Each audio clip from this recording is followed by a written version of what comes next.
नमस्कार मेरे प्रिय भक्तजनों। आइए सुनते हैं शनिवार की व्रत की कथा एवं विधि। इस दिन शनि की पूजा होती है। काला तिल, काला वस्त्र, तेल, उड़द शनि को बहुत प्रिय है, इसीलिए इनके द्वारा शनि की पूजा होती है। शनि की दशा को दूर करने के लिए यह व्रत किया जाता है। शनि स्रोत का पाठ भी विशेष लाभदायक सिद्ध होता है।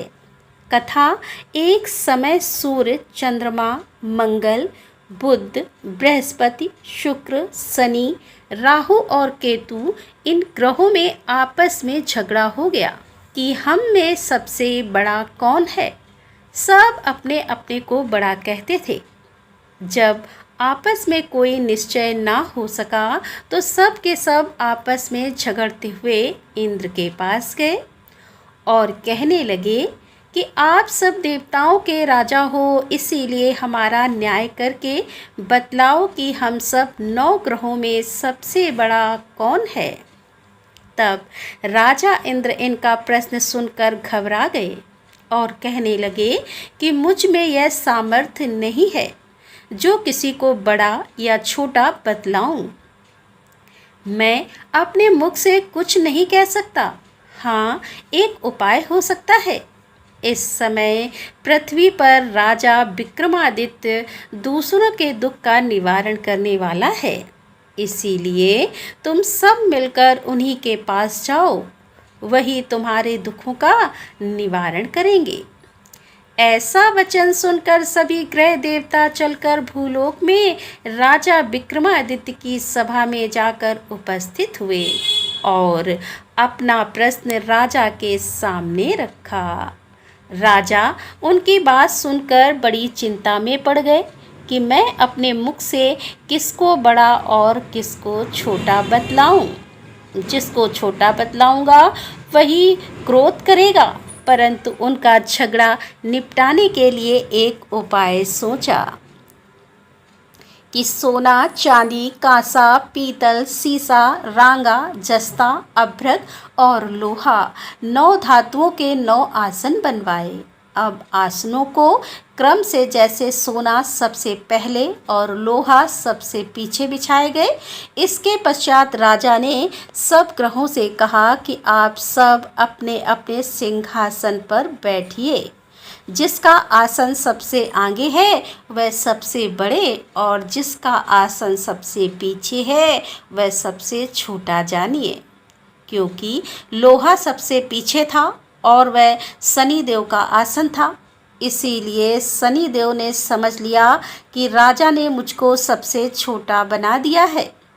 इस पर शनि को बड़ा क्रोध आया और कहा कि राजा, तू मेरे पराक्रम को नहीं जानता। सूर्य एक राशि पर 1 महीना, चंद्रमा 2.25 महीना, 2 दिन मंगल, 1.5 महीना बृहस्पति और 13 महीने बुध और शुक्र 1 महीने, परंतु मैं एक राशि पर 2.5 अथवा 7 साल तक रहता हूँ। बड़े बड़े देवताओं को भी मैंने भीषण दुख दिया है। राजन सुनो, राम जी को 7.5 आई और वनवास हो गया और रावण पर आई तो राम जी ने लक्ष्मण की सेना लेकर लंका पर चढ़ाई कर दी, रावण के कुल का नाश कर दिया। हे राजा, अब तुम सावधान रहना। राजा कहने लगा, जो कुछ भाग्य में होगा देखा जाएगा। उसके बाद अन्य ग्रह तो प्रसन्नता के साथ चले गए, परंतु शनिदेव बड़े क्रोध के साथ वहां से सिधारे। कुछ काल व्यतीत हो जाने पर जब राजा को 7.5 की दशा आई तो शनिदेव घोड़े के सौदागर बनकर अनेक सुंदर घोड़ों के सहित राजा की राजधानी में आए। जब राजा ने सौदागर के आने की खबर सुनी तो अश्वपाल को अच्छे अच्छे घोड़े खरीदने की आज्ञा दी। अश्वपाल ऐसी अच्छी नस्ल के घोड़े देखकर और उनका मूल्य सुनकर चकित हो गया और तुरंत ही राजा को खबर कर दी। राजा उन घोड़ों को देखकर एक अच्छा सा घोड़ा चुनकर सवारी के लिए चढ़ा। राजा घोड़े की पीठ पर चढ़ते ही घोड़ा जोर से भागा घोड़ा बहुत दूर एक बड़े जंगल में जाकर राजा को छोड़कर अंतर्ध्यान हो गया। इसके बाद राजा अकेला जंगल में भटकता फिरता रहा। बहुत देर के पश्चात राजा ने भूख और प्यास से दुखी होकर भटकते भटकते एक ग्वाले को देखा। ग्वाले ने राजा को प्यास से व्याकुल देखकर पानी पिलाया। राजा की उंगली में एक अंगूठी थी, उसे निकालकर प्रसन्नता के साथ ग्वाले को दे दी और शहर की ओर चल पड़ा। राजा शहर में पहुंचकर एक सेठ की दुकान पर जाकर बैठ गया और अपने आप को उज्जैन का रहने वाला तथा अपना नाम वीका बतलाया। सेठ ने उसको कुलीन मनुष्य से समझकर जल आदि पिलाया और भाग्यवश उस दिन सेठ की दुकान पर बिक्री अधिक हुई थी। तब सेठ उसको भाग्यवान पुरुष समझकर भोजन कराने के लिए अपने साथ ले गया। भोजन करते समय राजा ने आश्चर्य की बात देखी कि खूंटी पर हार लटक रहा है और वह खूंटी उस हार को निगल रही है। भोजन के पश्चात कमरे में आने पर जब सेठ को कमरे में हार ना मिला तो सबने यही निश्चय किया कि सिवाय वीका के और कोई इस कमरे में नहीं आया, अतः अवश्य उसी ने हार चोरी किया है। परंतु वीका ने हार लेने से मना कर दिया। इस पर 5-7 आदमी इकट्ठे होकर उसको फौजदार के पास ले गए। फौजदार ने उसको राजा के सामने उपस्थित कर दिया और कहा कि यह आदमी तो भला प्रतीत होता है, चोर मालूम नहीं होता, परंतु सेठ का कहना है कि इसके सिवाय और कोई घर में आया ही नहीं, अवश्य ही इसी ने चोरी की है। तब राजा ने आज्ञा दी कि इसके हाथ पैर काटकर चौरंगिया किया जाए। राजा की आज्ञा का तुरंत पालन किया गया और वीका के हाथ पैर काट दिए। इस प्रकार कुछ काल व्यतीत होने पर एक तेली उसको अपने घर ले आया और कोहलू पर उसको बैठा दिया। वीका उस पर बैठा हुआ जमान से बैल हाँकता रहा। शनि की दशा समाप्त हो गई और एक रात को वर्षा ऋतु के समय वह मल्हार राग गाने लगा। उसका गाना सुन उस शहर के राजा की कन्या उस राग पर मोहित हो गई और दासी को खबर लाने भेजा कि शहर में कौन गा रहा है।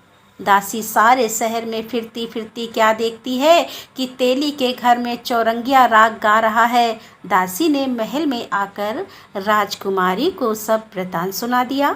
बस उसी क्षण राजकुमारी ने अपने मन में यह प्रण कर लिया कि चाहे कुछ हो, मैंने इस चौरंगिया के साथ विवाह करना है।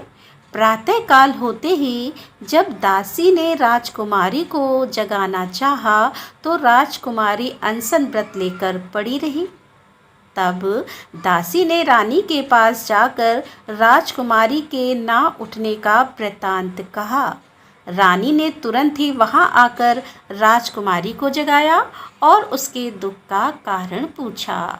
तो राजकुमारी ने कहा कि माताजी, मैंने यह प्रण कर लिया है कि तेली के घर में जो चौरंगिया है उसी के साथ विवाह करूंगी।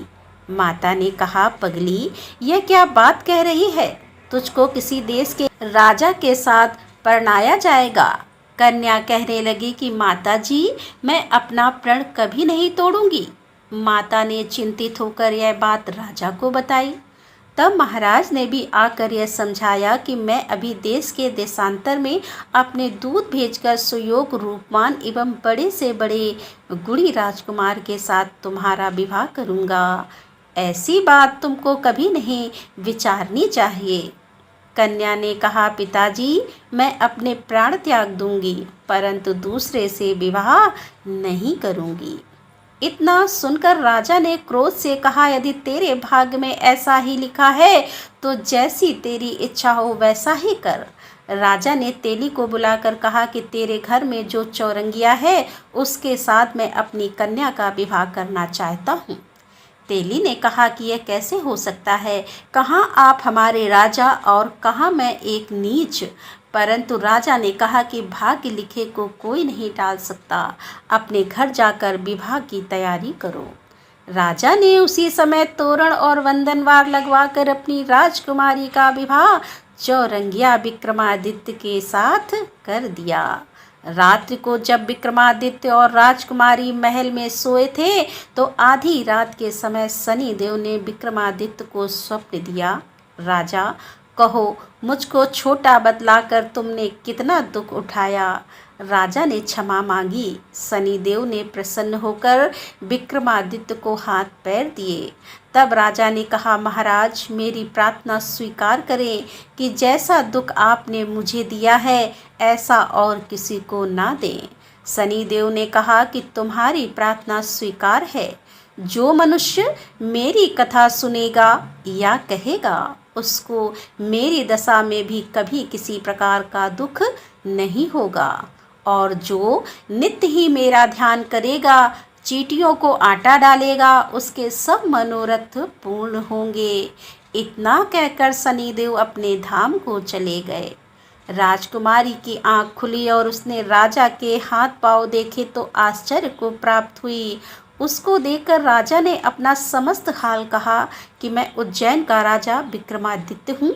यह सुनकर राजकुमारी अत्यंत प्रसन्न हुई और प्रातःकाल राजकुमारी ने उसकी सखियों ने पूछा तो उसने अपने पति का समस्त वृत्तांत कह सुनाया। तब सब ने प्रसन्नता प्रकट की और कहा कि ईश्वर ने आपकी मनोकामनाएं पूर्ण कर दी हैं। जब उस सेठ ने यह सुना तो वह विक्रमादित्य के पास आया और राजा विक्रमादित्य के पैरों पर गिरकर क्षमा मांगने लगा कि मैंने आप पर चोरी का झूठा दोष लगाया, अतः आप मुझको जो चाहें दंड दें। राजा ने कहा, मुझ पर शनि देव का कोप था, इसी कारण यह सब दुख मुझको प्राप्त हुआ। इसमें तुम्हारा कोई दोष नहीं है, तुम अपने घर जाकर अपना कार्य करो। सेठ बोला कि मुझे तभी शांति होगी जब आप मेरे घर चलकर प्रीतिपूर्वक भोजन करेंगे। राजा ने कहा, जैसी आपकी मर्जी हो वैसा ही करें।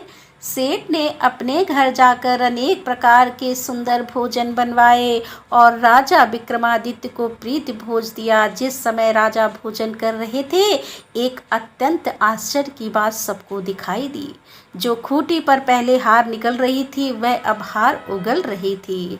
और जब भोजन समाप्त हो गया तो सेठ ने हाथ जोड़कर बहुत सी मोहरें राजा को भेंट की और कहा कि मेरे श्री कंवर नामक एक कन्या है, उसका पाणी ग्रहण आप करें। इसके बाद सेठ ने अपनी कन्या का विवाह राजा के साथ कर दिया और बहुत सा दान दहेज आदि दिया। इस प्रकार कुछ दिनों तक वहां निवास करने के पश्चात विक्रमादित्य ने शहर के राजा से कहा कि अब मेरी उज्जैन जाने की इच्छा है।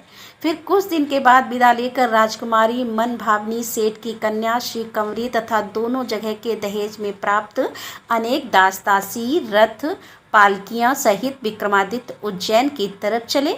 जब शहर के निकट पहुँचे और प्रवासियों ने राजा के आने का संवाद सुना तो समस्त उज्जैन की प्रजा आगवानी के लिए गई। तब बड़ी प्रसन्नता से राजा अपने महल में पधारे। सारे शहर में बड़ा भारी महोत्सव मनाया गया और रात्रि की दीपमाला की गई।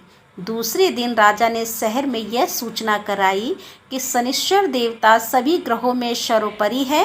मैंने उनको छोटा बतलाया, इसी से मुझको यह दुख प्राप्त हुआ। इस कारण सारे शहर में सदा शनिचर की पूजा और कथा होने लगी। राजा और प्रजा अनेक प्रकार के सुख भोगती रही। जो कोई शनिचर की इस कथा को पढ़ता या सुनता है, शनि देव की कृपा से सब दुख दूर होते हैं। शनिवार की कथा को व्रत के दिन अवश्य पढ़ना चाहिए। बोल शनिदेव महाराज की जय। तो दोस्तों, ये थी आज की कथा। उम्मीद करती हूँ ये कथा आपको पसंद आई होगी। यदि कथा पसंद आई है तो वीडियो को लाइक कीजिए, दोस्तों के साथ शेयर कीजिए और हमारे चैनल को सब्सक्राइब कर लीजिए। तो दोस्तों, मिलते हैं अगले वीडियो के साथ। तब तक के लिए राधे राधे, जय श्री कृष्णा, हर हर महादेव, जय भोलेनाथ की।